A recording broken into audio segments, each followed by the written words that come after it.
سید احمد کبیر رفائی کہتے ہیں میں گزر رہا تھا کھیت کے اندر سے، ادھر بھی پانی تھا ادھر بھی پانی تھا، تو کہتے ادھر بھی پانی تھا ادھر بھی پانی تھا۔ سید احمد کبیر رفائی کہتے ہیں میں گزر رہا تھا، عصر کی نماز کا ٹائم ہو گیا، میں جلدی جلدی جا رہا، سامنے سے کتا آ گیا۔ اب کتا آیا تو مجھے جلدی تھی، کتا بھی بھیگا ہوا تھا، اب میرا دل کرے کہ کتا نیچے اترے تو میں گزروں، کتا کھڑا ہے کہ یہ سائیڈ پہ ہو تو میں گزروں۔ کہتے ہیں دیر ہو گئی تو مجھے ڈر لگتا تھا، میں نے کبھی کتے کو بھی نہیں جھڑکا تھا، کبھی کتے کو بھی، اپنی اتنی حیثیت ہی نہیں، جھڑکا ہی نہیں کبھی کسی کو۔ آپ فرماتے ہیں دیر ہو گئی تو میں نے کہا یا اللہ، حضرت سید احمد کبیر کہتے ہیں میں نے کہا یا اللہ اس کتے کو زبان ہی دے دے، میں اسے کچھ سمجھا ہی دوں، اسے زبان ہی دے دے، تو قادر مطلق ہے، کہ اسے زبان دے دی۔ تو میں نے کتے سے کہا نیچے اتر جا، میں نے نماز پڑھنی ہے، تو کہنے لگا بابا جی آپ اتر جائیں، آپ اتر جائیں، آپ اتر جائیں، میں کیوں اتروں؟ تو سید احمد کبیر رفائی کہتے ہیں میں نے اس سے کہا کہ بات یہ ہے کہ میرے اوپر نماز فرض ہے، تیرے اوپر فرض نہیں، تو میں نے نماز پڑھنی ہے، اگر میں کھیت میں اتر گیا تو کیچڑ ہے، میرے کپڑوں کو مٹی لگ جائے گی، پتہ نہیں پانی پاک ہے کہ ناپاک ہے، تو اتر جا، تیرے اوپر نماز نہیں فرض، تو مجھے جانے دے۔ تو سید احمد کبیر رفائی کہتے ہیں اس نے ایسی بات کی کہ میرے اوپر وجد طاری ہو گیا، کتے نے بات کی تو میں کانپنے لگا، راتی جاگے شیخ صداویں، راتی جاگ دے کتے تیتھوں اتے، مالک دا در مول نہ چھڑ دے، پاویں مارو 100 جتے تیتھوں اتے، او ایک برکی دا قدر پچھانن، پاویں مالک ہو من ستے تیتھوں اتے، رکھا سکھا کھا دنے جار رکھاں وچ ستے تے تیتھوں اتے، اٹھ بلیا چل یار منا لے نہیں تے بازی لے گئے نہیں کتے، اٹھ بلیا چل یار منا لے نہیں تے بازی لے گئے کتے تے تیتھوں اتے۔ سید احمد کبیر رفائی کہتے ہیں وہ مجھے کہنے لگا آپ اتر جائیں، تو میں نے کہا بھائی میرے اوپر نماز فرض ہے تیرے اوپر فرض نہیں، تو اتر جا، میرے کپڑے آلودہ ہو جائیں گے تو کیا کروں گا؟ تو کہتے ہیں اس نے بات کی تو میں گھبرا گیا اور چھلانگ لگا کے میں کھیت میں اتر گیا۔ مجھے کہنے لگا بابا جی کپڑے اگر آپ کے کیچڑ سے آلودہ ہو گئے تو پانی سے صاف ہو جائیں گے، اور اگر مجھے حقیر جان کے آپ کا دل آلودہ ہو گیا تو 7 سمندروں سے بھی صاف نہیں ہوگا، کپڑے پانی سے دھل جائیں گے، اور دل اگر تکبر سے آلودہ ہوا تو 7 سمندروں سے بھی صحیح ہو سکتا نہ نہ نہ، حقیر نہیں جاننا۔ کسی نے حضرت سید احمد کبیر رفائی سے پوچھا کہ بابا اتنا بڑا درجہ، اتنا بڑا مقام کیسے ملا؟ تو بابا جی کہنے لگے زندگی میں کبھی کسی کو حقیر نہیں سمجھا، کسی کو کبھی حقیر، کبھی کسی کو اپنے سے کمتر نہیں سمجھا، تو اللہ نے دیکھیں نا، اگر آپ نہیں سمجھیں گے تو اس کے لیے بھی آپ کو عنوان مل جائیں گے، اور اگر سمجھنا ہے اپنے آپ کو بڑا تو اس کے لیے بھی موقع مل جاتے ہیں۔ حضرت شفیق بلخی بہت بڑے صوفی بزرگ ہوئے پر نوجوان تھے، جوانی میں ہی اللہ نے بڑا مرتبہ دیا۔ حضرت عبداللہ بن مبارک بوڑھے تھے، دونوں ایک محفل میں اکٹھے ہوئے، اب بغداد سارا ماننے والا تھا اور دونوں کا ماننے والا تھا، آخر میں دعا بزرگ کرایا کرتے تھے محفل کے اختتام پر۔ حضرت شفیق بلخی جناب عبداللہ بن مبارک سے کہنے لگے آپ دعا کریں، آپ دعا کریں، آپ بزرگ ہیں، اب جس نے جو ماننا ہے اسے اس کے لیے عنوان بھی مل جائے گا۔ حضرت سیدنا عبداللہ بن مبارک کہنے لگے بیٹے تو دعا کر، تیری عمر تھوڑی ہے تیرے گناہ بھی تھوڑے ہیں، تیری عمر تھوڑی ہے تیرے گناہ بھی تھوڑے ہیں۔ تو سیدنا شفیق بلخی کہنے لگے نہیں حضور آپ دعا کریں، آپ کی عمر زیادہ ہے تو نیکیاں بھی تو زیادہ ہی ہے نا، نمازیں بھی تو آپ کی زیادہ ہے نا، روزے بھی تو زیادہ، رمضان بھی تو آپ کی عمر میں زیادہ ہے نا، آج بھی تو آپ نے زیادہ۔ اگر آپ نے کسی کو اپنے سے بڑا سمجھنا ہے تو عنوان آپ کو مل جائے، چھوٹا سمجھنا ہے تو اس کے لیے بھی عنوان آپ کو۔ بات تو یہ ہے کہ آپ کیا کرنا، اگر آپ کسی کو حقیر سمجھنا چاہتے ہیں تو بات ختم ہو گئی۔ سید احمد کبیر رفائی فرماتے ہیں زندگی بھر کبھی کسی کو حقیر نہیں سمجھا، اللہ کی ساری مخلوق کی کیا بات ہے۔ اللہ قرآن میں کہتا ہے ان اللہ لا یستحی ان یضرب مثلا ما بعوضۃ فما فوقها، اللہ شرم نہیں کرتا کہ ایک مچھر کی مثال بیان کرے یا اس سے بھی کم تر۔ اللہ مچھر کی بات کرتا ہے اتنا بڑا ہو کے، وہ کہتا ہے میں کروں گا، میری مخلوق جو ہے میری تو حضرت احمد کبیر رفائی فرمانے لگے میں نے کبھی کسی کو حقیر، بولیے کبھی کسی کو حقیر، ہم لوگوں کے پاس عنوان بڑے حقیر سمجھنے کے لیے ہم سمجھ لیتے ہیں، امیر آدمی کہتا ہے غریب محنت کیوں نہیں کرتا؟ محنت کرے امیر ہو جائے گا. عنوان ہوا کہ نہ تنقید کرنے کا. 4 بچے ہیں کریں کمائی امیر ہو جائیں گے. اب وہ حقیر سمجھ رہا ہے غریب کو. غریب بھی امیر کو حقیر سمجھتا ہے. وہ بھی کہتا ہے جو اس نے کمایا سارا ہی حرام ہے, جائز 1 پیسہ نہیں. اس نے بھی حقیر سمجھ لیا. یعنی وہ یہ کہہ رہا ہے کہ میں حلال کھاتا ہوں, یہ امیر حرام کھاتے ہیں, تو بات ختم ہو گئی. اس نے بھی حقیر سمجھ لیا, اس نے بھی حقیر سمجھ لیا. اب عنوان ہی تھا نا, اگر عنوان بدل لیتے تو بات بن جاتی. امیر اگر یہ کہتا کہ میں اس غریب کی مدد کروں گا اس لیے کہ پیسے محنت سے نہیں ملتے, خدا کے فضل سے ملتے ہیں, تو وہ یہ نہ کہتا کہ یہ محنت کرتا تو آگے چلا جاتا. اور غریب اگر سمجھتا اس بات کو تو یہ نہ کہتا امیر سارے حرام ہی کھاتے ہیں. وہ کہتا بھئی رب نے جو میرے لیے پسند کیا مجھے دیا, جو اس کے لیے پسند کیا اسے دیا, بات ختم ہو گئی, جھگڑا ختم. عنوان تو مل جائے گا آپ کو, مثبت بھی اور منفی بھی. تو اچھی بات نہیں کہ مثبت اختیار کریں, نہ مولوی کو, نہ صوفی کو, نہ درویش کو, نہ کھیت میں کام کرنے والے کو, نہ پٹھے پہ مزدوری کرنے والے کو, نہ گاڑی کا شیشہ صاف کرنے والے کو, نہ تیل ڈالنے والے کو, نہ کسی کو حقیر نہ جان, نہ کسی کے حال پہ طنز کر, نہ کسی کے غم کا مذاق اڑا. وہ جسے چاہے جیسا نواز دے. یہ مزاج لطف رسول ہے. نہ کوئی آیا لے کے چلا گیا, کوئی عمر بھر بھی نہ پا سکا.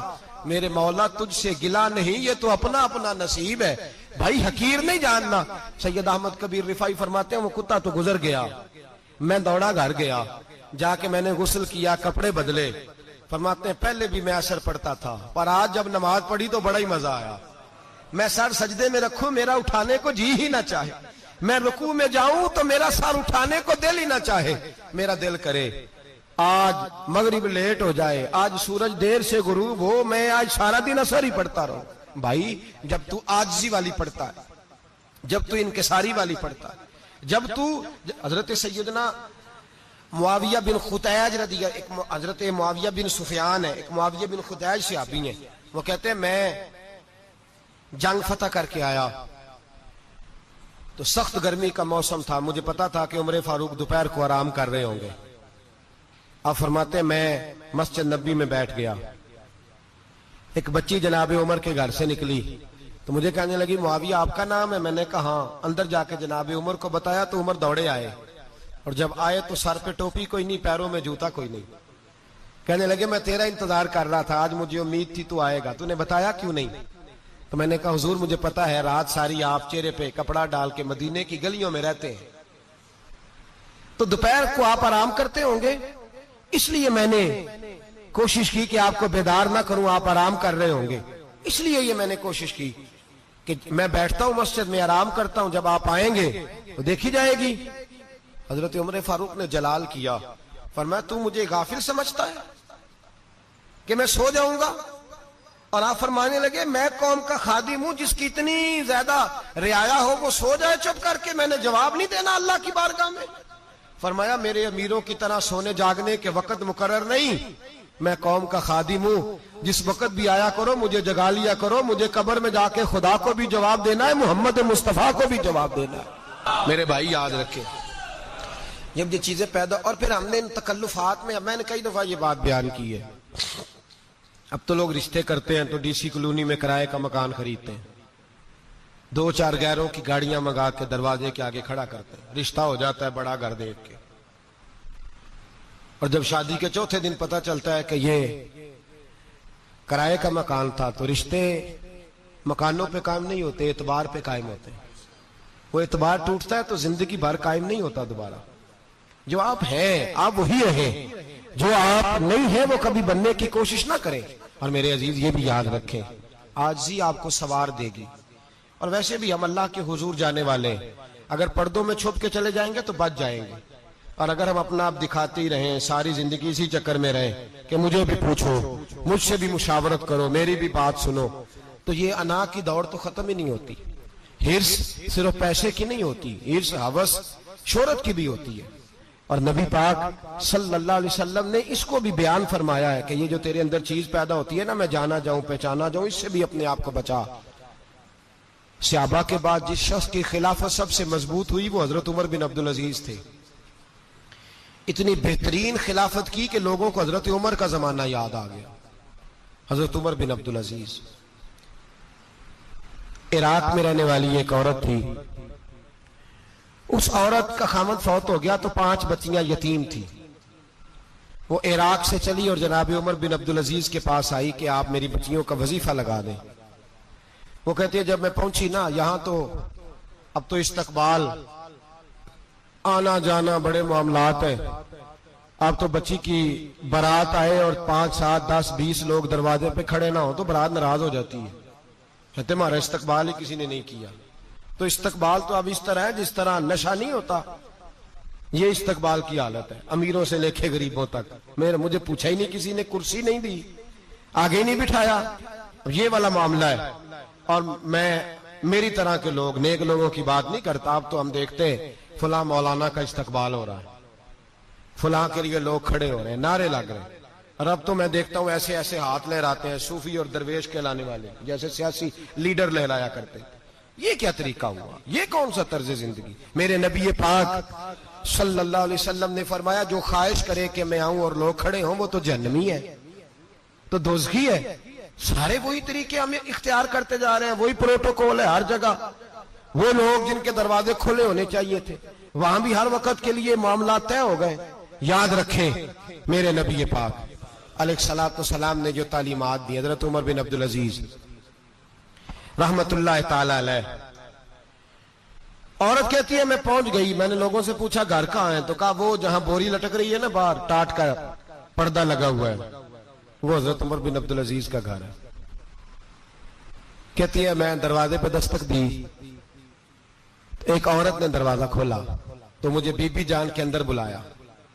تو ان کے گھر کے اندر جب میں داخل ہوئی تو بڑا سارا سین تھا، ایک جانب کنواں لگا تھا، ایک طرف ایک بڑا درخت تھا اور ایک چھوٹا سا بنائی ہوئی تھی جگہ برتن دھونے کے لیے. اور بی بی نا برتنوں کو مٹی لگا کے صابن لگا کے بیٹھی ہوئی تھی، کام کر رہی تھی وہ عورت. مجھے اس نے درخت کے نیچے بٹھایا، پانی پلایا. کیسے آئی ہو؟ میں نے کہا امیر المومنین سے ملنا ہے. کہنے لگی بیٹھو تھوڑی دیر میں آ جاتے. کہتی تھوڑی، میں نے سمجھا گھر کی کوئی ملازمہ ہے، میں بیٹھ گئی. تھوڑی دیر گزری پھر دستک ہوئی، اس بی بی نے اٹھ کے دروازہ کھولا تو جب وہ شخص اندر آئے تو کہنے لگی بڑی دیر سے برتنوں کو صابن لگا کے بیٹھی ہوں، کہاں رہ گئے تھے؟ کہتی ہیں وہ صاحب کہنے لگے بس ذرا مصروف ہو گیا تھا. دوڑے گئے، کنویں سے پانی نکالا، بی بی کو دیا، اس نے برتن دھوئے. کہتی ہے پھر تھوڑا سا سرکہ اور ایک رات کی روٹی وہ لائی، اس شخص نے کھائی. میں نے کہا کہ یہ دونوں گھر کے ملازم ہیں، میاں بیوی کام کرتے ہیں. جب وہ کھانا کھا چکے تو وہ عورت میرے پاس آئی، کہنے لگی اٹھ کے مل لو امیر المومنین سے. میں نے کہا کون امیر المومنین؟ تو کہنے لگی کب سے تو آئے ہیں، یہ جس نے کنویں سے پانی نکالا یہی مسلمانوں کا امیر ہے، اور یہ جس نے درخت کے نیچے بیٹھ کے سرکے سے روٹی کھائی ہے یہی ہے. یہ فرشتوں کی داستان نہیں، یہ وہ لوگ ہیں. میں رات کو بھی کہہ رہا تھا ایک جگہ پہ کہ یہ لوگ جو ہے نا جن کا آپ روز شکوہ کرتے ہیں حکومتیں بڑی خراب ہیں، یہ کوئی نہیں خراب، بالکل خراب نہیں. جتنے سیاسی لیڈر ہیں سارے صحیح ہیں. خراب وہ لوگ ہیں جو انہیں ووٹ دے کے لیڈر بناتے ہیں، بالکل خراب نہیں. میں تو ان کے حق میں ہوتا جا رہا ہوں. ناراض ہو گئے نا آپ لوگ؟ اللہ کرے تسی ہو جاؤ تو اگلے الیکشن سے سیانے بھی ہو جاؤ. آمین تو کہہ دیں.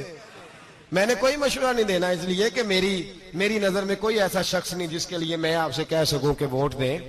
اور ہم تو ایسی بات کریں تو کئی لوگ ناراض ہو کے چلے جاتے ہیں، لیکن کوئی پرواہ نہیں، اس لیے کہ یہ دین میرے نبی پاک کا دین صرف مسجد کا دین نہیں.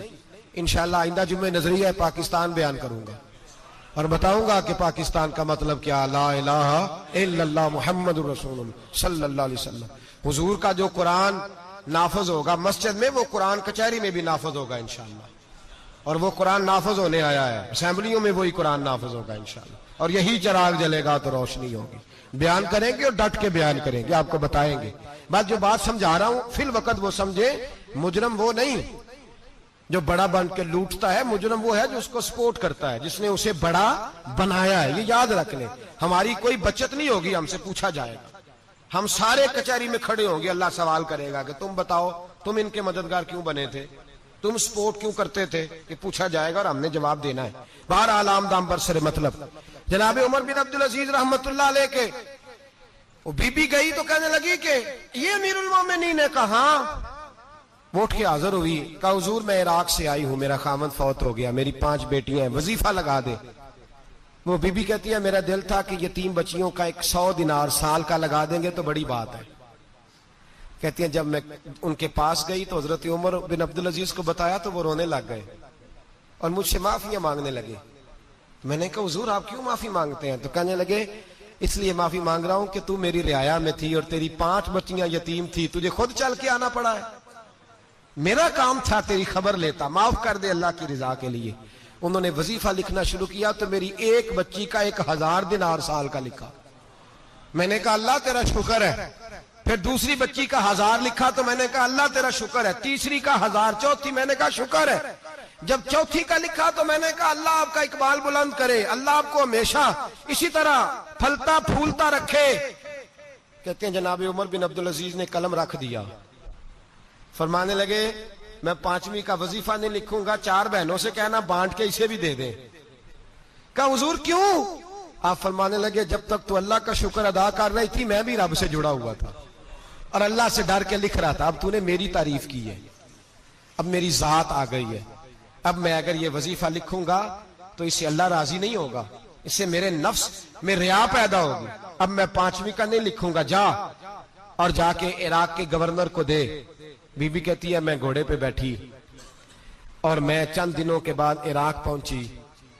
جب سویرے آ کے میں نے والی عراق کو رکا دیا تو وہ چیخ مار کے رویا. میں نے کہا کیا ہوا؟ تو کہنے لگا بی بی آج رات کو حضرت عمر بن عبدالعزیز کا انتقال ہو گیا, فوت ہو گئے, تو انتقال کر گئے. کہتی میں بھی تڑپ کے روئی. میں نے کہا میری یتیم بچیوں کا کیا بنے گا؟ تو وہ گورنر کہنے لگا تیرے وظیفے جاری رہیں گے, تجھے ملتے رہیں گے. تو کہنے لگی کیسے؟ کہنے لگا میں اگر تو گورنر رہا تو تیرا وظیفہ جاری رہے گا, اور اگر گورنری سے اتر بھی گیا تو میں ذاتی طور پہ مالدار ہوں, پھر بھی تیری بچیوں کے ماہانہ پیسے پہنچتے رہیں گے. میں نے کہا تو کیوں دے گا؟ کہتی ہے وہ رو پڑا.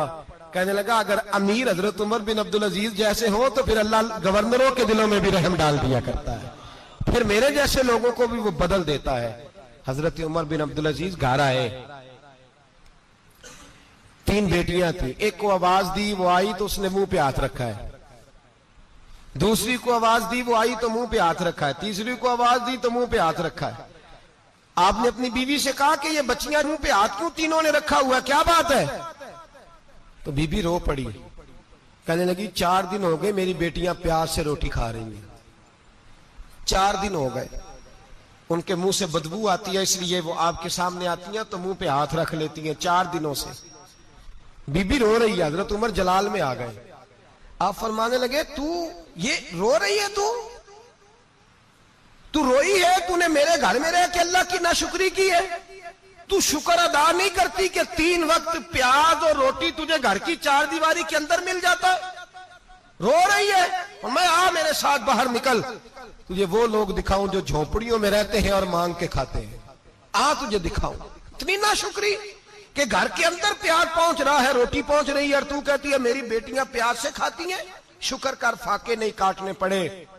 پھر اگلے لفظ کہے تو رو پڑے.